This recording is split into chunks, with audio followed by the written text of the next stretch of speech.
C'est au Mac 36 que Chantal Goya commence sa tournée. Elle proposera dimanche son spectacle Le Soulier qui vole. Chantal Goya est avec nous pour en parler. Chantal Goya, bonjour. Bonjour. Vous commencez votre tournée du Soulier qui vole à Châteauroux. Finalement, pourquoi ce début de tournée ici? Je connais bien la région. J'y ai chanté d'abord au Mac 36. Plusieurs fois. Je connais bien la directrice, je connais bien toutes les personnes qui m'ont très bien accueillie et je me disais que ce serait une bonne idée plutôt que d'être dans le Nord. On nous avait proposé Saint-Omer, mais c'était compliqué au point de vue trajet et je trouvais que Châteauroux était bien, d'autant plus que j'ai une maison dans la région et que mon mari est de Saint-Aignan-sur-Cher. Le fait d'avoir une maison dans la région, ça vous permet en plus de faire les répétitions directement? Oui, là-bas, je vais y aller directement là-bas avec toute l'équipe qui arrive de Paris. Il y a donc 12 danseurs, 10 enfants, 15 techniciens. Plus tous les décors, les costumes, le soulier pour le soulier qui vole. Et ça s'appelle un lieu de résidence. On va répéter du jeudi au dimanche. Et puis le dimanche, ça sera la séance pour le public. Alors on va parler de votre spectacle, Le Soulier qui vole. Qu'est-ce qu'il raconte exactement ce spectacle? Racontez-nous. Alors ce spectacle a été écrit en 1980 déjà par Jean-Jacques Debout qui a écrit l'histoire. C'est dans un petit village d'Alsace. Il y a des enfants qui disent au revoir à leur professeur de musique. Et tout d'un coup apparaît dans le ciel une cigogne. Alors il n'y a pas de cigogne en hiver. Ils comprennent pas bien. D'un coup il y a un énorme soulier qui arrive en volant, qui se pose sur la place de ce petit village. J'arrive dans ce soulier. C'est le géant Balthazar qui me l'a prêté, que connaît bien la cigogne. Et avec ce soulier, je vais emmener tout le public vers des pays imaginaires comme une forêt enchantée, comme un château Nougatine et Animauville. Donc le village de tous ces animaux qui me demandent de revenir vers eux. C'était mon premier grand spectacle, donc il est mythique, d'autant plus que tous ceux qui ont maintenant 35, 40 ans, ils l'ont vu petit. C'est toute une génération qui l'a vu et qui veut maintenant le montrer à leurs enfants. La chance que j'ai, c'est que j'ai gardé tous les costumes, tous les décors. Certains décors ont été refaits à l'identique et j'ai gardé aussi tous les costumes de scène. Les chansons de l'époque sont exactement toutes celles que le public veut retrouver. Et Jean-Jacques Debout a refait la même mise en scène. On a pris Emmanuel Lenormand, qui est un chorégraphe chez Disney, mais qui l'a vu quand il était petit. Il avait 8 ans, donc ce spectacle donnait envie de faire de la chorégraphie quand il était plus grand. Et je pense que les gens se rappellent beaucoup de tout ce que j'avais fait la première fois. Et maintenant, ils veulent emmener leurs enfants. C'est un repère énorme pour leur vie d'adulte. La CE, c'est les enfants de ceux qui vous ont vu dans les années 80? Ouais, c'est tous les petits d'hier. Je les appelle les petits d'hier qui sont venus en masse puisque ce spectacle avait fait plus de 2 millions de personnes dans toute la France. On a fait une énorme tournée et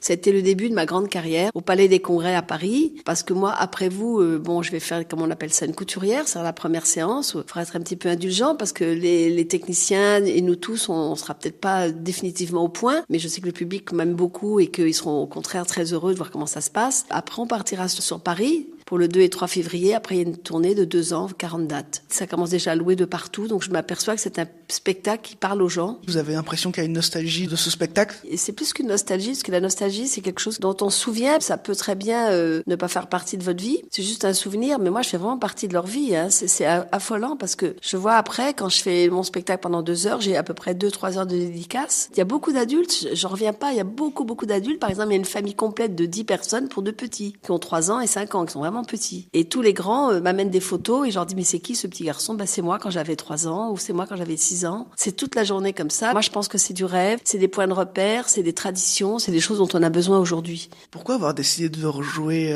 maintenant finalement et pas il y a 2 ans ou dans 2 ans par exemple? Ah, mais moi, je viens de faire quand même tous mes spectacles. Alors, il y a 10 ans, j'ai fait quand même Le mystérieux voyage de Marie-Rose. Après, j'ai fait Happy Birthday Marie-Rose. Après, j'ai fait Le château hanté. Après, j'ai fait il y a 3 ans La planète merveilleuse. Donc, La planète merveilleuse, c'est ce qui était juste après Le soulier. Et j'avais dit qu'on terminerait cette saga des 5 grands spectacles. On terminera par Le soulier qui vole. On termine par celui avec lequel on a commencé. Mais on en a déjà fait 5 depuis. Et c'est des gros spectacles, évidemment. Les journalistes me disent, mais aujourd'hui, il y a Internet, peut-être que ça a changé. C'est exactement pareil. Hein. Sauf qu'ils me disent, on t'a vu dans le téléphone de papa et maman. Par quel trou t'es sorti? Je dis, ah bah voilà. Et les enfants d'ailleurs, ils sont sur scène aussi? Oui, il y a 10 enfants que nous avons choisis, qui viennent d'une école de danse, qui sont formidables. À l'époque, il y avait des petits qui avaient 7-8 ans. Et parmi eux, il y avait une petite fille blonde avec des taches de rousseur. C'était Rebecca Hampton, qui joue dans Plus belle la vie aujourd'hui. Ah là là, quand elle me voit, elle pleure tout de suite parce qu'elle est très sensible et elle se souvient de tout. Elle m'a dit, tu me mets au milieu des enfants, je me souviens exactement de ce que je faisais, de ce que je chantais. Et aujourd'hui, les enfants, quand ils ont la chance, en quelque sorte, de participer au spectacle de Chantal Goya, pour eux, qu'est-ce que ça leur fait? Ah bah, c'est la plus belle école, hein. C'est celle de la scène directement vis-à-vis du public. Je pense qu'ils doivent être très heureux, ils me le disent, ils attendent avec impatience que le rideau se lève. Les enfants, ça n'a pas le trac. Parce qu'ils sont tellement entiers et ils imaginent pas qu'on puisse les critiquer. Moi, je suis pareil, hein, j'ai pas le trac, parce que je me dis, si tout le public est là, c'est parce qu'ils m'aiment. Pourquoi je vais avoir peur de quelqu'un qui m'aime? C'est pas possible, ça a pas de sens. Et en fin de compte, je suis un peu comme eux, et c'est vrai que quand ils sont avec moi, on fait plus qu'un, et vis-à-vis de la salle, on a la même énergie. Moi, j'ai énormément d'énergie en plus. En tout cas, j'attends avec impatience de commencer à mettre le pied au Mac 36. Je connais tellement bien tout ce que j'ai créé, enfin tout ce que Jean-Jacques Debout a créé, parce que moi j'ai rien créé. En fin de compte, j'ai toujours dit que si j'avais pas rencontré Jean-Jacques, vous n'auriez jamais connu Marie-Rose, en fin de compte, parce que j'avais envie d'être journaliste, je voulais pas chanter ni danser, c'était pas dans la famille, on n'avait pas ce gène-là. Le fait que ce spectacle Le Soulier qui vole ait été inventé par votre mari Jean-Jacques Debout, ça veut dire que c'est un spectacle qui est sur mesure pour vous, qui vous correspond tout à fait? Ah oui, là j'avais de la chance. J'ai toujours eu de la chance parce que Jean-Jacques m'a toujours fait des spectacles sur mesure, un peu comme un couturier épingle sa collection sur un mannequin, quelqu'un qui connaît bien. Les gros spectacles qu'il m'a écrits, c'est-à-dire il m'en a écrit 7. Il a écrit Le Soulier qui vole en 80, en 82 La planète merveilleuse, Le mystérieux voyage qui est le plus beau pour moi de Marie-Rose, Le château hanté en 87-89. Et après, dans les théâtres, on a fait Le grenier au trésor au Théâtre de Paris. J'ai même chanté au Bataclan, je détestais cette salle. Sur scène, je voyais la rue, je disais c'est pas possible, on peut pas être dans un rêve avec la rue, l'autobus qui passe. Et quand j'ai vu ce drame qui a eu lieu, je dis bah dis donc, ça a dû être épouvantable parce que de la rue, t'étais dans la salle directe. Et j'ai chanté au Casino de Paris, c'était bien. Et là, dernièrement, j'ai chanté au Théâtre de Paris, on a fait une tournée parce que j'ai quand même fait 85 dates avec un nouveau spectacle, avec 15 nouvelles chansons, mais ils veulent tous voir les anciennes chansons, il y a rien à faire. Hein. Et Le Soulier, on le reverra quand, et les décors, et l'Animoville, et pour montrer à nos petits ce qu'on a connu quand on était petits. À Châteauroux, vous avez chanté dans la salle du Mac 36, c'est une salle de spectacle assez classique, mais en 2016, vous avez chanté dans une église dans le nord de la France. C'était une belle expérience, une expérience que vous avez aimée? Ah bah écoutez, le curé m'a dit, j'aimerais bien que vous veniez chanter tous les dimanches parce que ma salle, elle est remplie. Hein.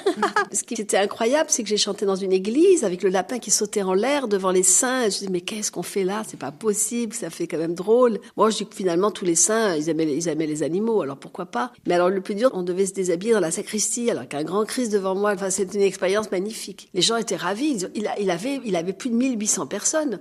Et il faisait froid, hein, mais c'est pas grave, on était réchauffés par là. Je sais pas, il y avait quelque chose d'exceptionnel. De magique? Oui, plus que magique, un peu. Bah, tout le côté église, c'est pas une pièce normale, ça fait bizarre. Alors quand on a des belles chansons qui parlent de choses comme ça, mystérieuses, bah, là, on est complètement dans le décor. C'est un lieu, l'église, que vous fréquentez souvent? Je voulais aller à l'église de mon village, mais elle était fermée, parce que j'aime bien visiter, voir. Ici, tout est bien décoré pour Noël, c'est joli. Donc je voulais y aller, puis je me suis dit, tiens, oui, un lieu. Moi, je sais pas, je suis chrétienne, je suis croyante, mais je vais pas à la messe tous les jours, non, c'est pas possible. Le dimanche, je suis pas là et c'est compliqué. Quand j'ai dans une ville chanter, je vais souvent mettre une petite bougie pour quelqu'un qui est parti, je pense à lui, comme ça. Pour vous, la religion a quand même une place importante. Oui, j'étais élevée dans une école religieuse par des parents qui étaient très stricts, alors évidemment, après le dîner, avant d'aller se coucher, on faisait de la prière, hein, puis à genoux. Puis moi, à partir du moment où je rigolais, je me faisais vraiment attraper par ma grand-mère. Ça se retranscrit cette fois dans vos textes ou pas du tout? Non, les textes, c'est Jean-Jacques qui les écrit. Jean-Jacques, il a été élevé au collège de Juilly et il avait comme voisin de classe Jacques Messrine. Alors vous imaginez, ça vous surprend, mais il faudrait que vous l'invitiez pour qu'il vous raconte les histoires, mais c'était son voisin de classe. Hein. Évidemment, un petit garçon de 8 ans qui était déjà assez spécial. Évidemment, tout le monde était copain avec lui, ce qui distribuait des bonbons, des chocolats qu'il avait dû piquer je sais pas où. Mais enfin bon.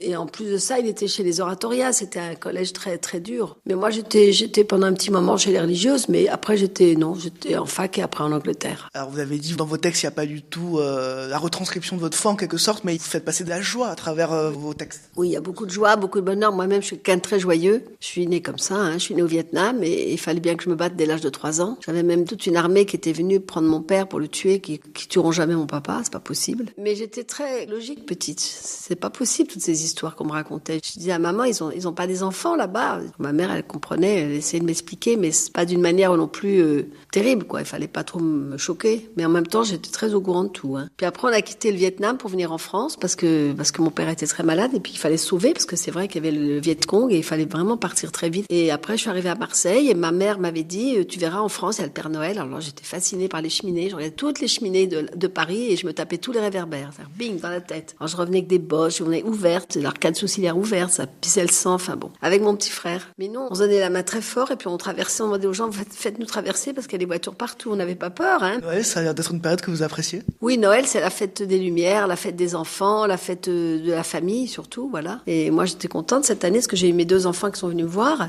un des Pyrénées et un de Paris, donc c'était drôle de se retrouver à 4 comme quand ils étaient petits. Sauf qu'il faut 1m80 maintenant.